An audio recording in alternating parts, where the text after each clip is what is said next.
There's been much debate this past year about freedom of speech and social media. We should err on the side of greater expression. They are literally spreading lies, misinformation, propaganda. Companies that engage in censoring or any political conduct will not be able to keep their liability shield.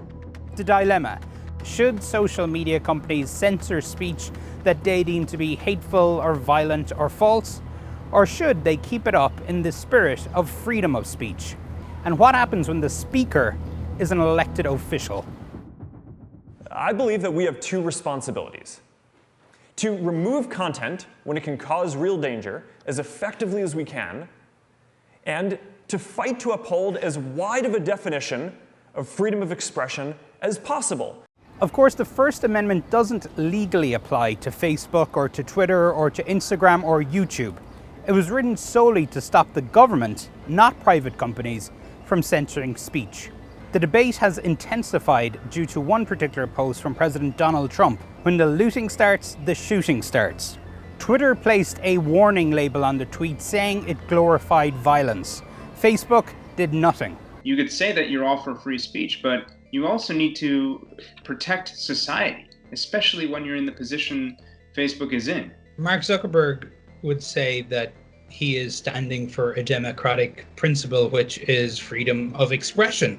And he says that, a private company like his, who is he, a billionaire, to be able to, in some way restrict the speech of the President of the United States. Do you buy that argument? I do not. I think that argument is entirely in Mark Zuckerberg's profit interest. I think what we're seeing is Mark Zuckerberg is saying, I don't want to rile up the president. I don't want to invite regulatory action.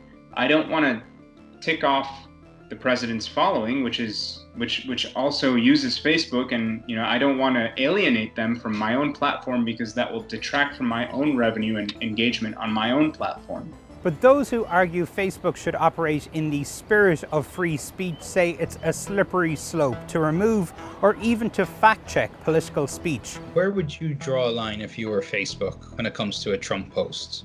So I think that Facebook cordons off a couple of very narrow areas which are wise to shut down. And that is things like misleading speech about elections themselves. If Trump posted, "Hey everyone, go vote on election day on this date," and it was the wrong date, I think that's reasonable to take down because it is timely and also obviously misleading. For things like hate speech, I think that people should know if the president is using hate speech. You don't think that Facebook should be fact-checking political ads? I don't trust Facebook to do a good job fact-checking political ads.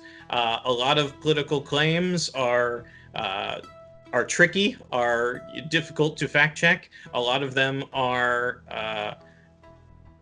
true but misleading.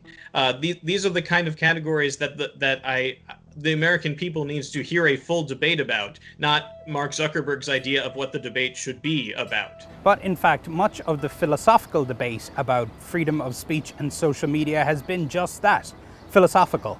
In practice, Facebook has taken down political posts. It took down an ad run by the Trump campaign, Twitter has labeled the president's tweets, and all the major platforms have rules restricting posts containing nudity. Facebook's been taking this kind of stuff down that entire time, and now all of a sudden it's an issue. Why is that happening? Okay? And you hear conservative bias, but it's actually not conservative bias. They've been taking down that same type of hate speech since 2008, 2009. And there's just more of that type of hate speech. The speech of Trump and his party has come to the rules. It is not that they have all of a sudden changed the rules to be biased against conservatives. I think people who genuinely believe that, private companies should not in any way interfere with anything a politician is saying, no matter how objectionable it might be. Do you think that there is an argument there? That is a valid argument. That yes, if you're Mark Zuckerberg, it makes sense to say that, look,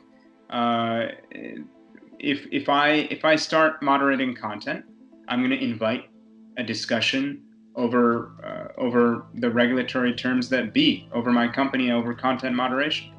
And to that, I would say, well, let's welcome that, because I think it's the time is ripe to have an open discussion about what's right in this society and what's wrong, especially when we have such a dirty and noisy media environment thanks to Facebook. In a blog post, Facebook said the responsibility to fact-check political ads shouldn't be left to private companies, writing, "The sooner Facebook and other companies are subject to democratically accountable rules on this, the better." But in the meantime, ahead of the 2020 election, Facebook announced it is allowing users to opt out of political ads. For some critics, though, the question remains, is it enough?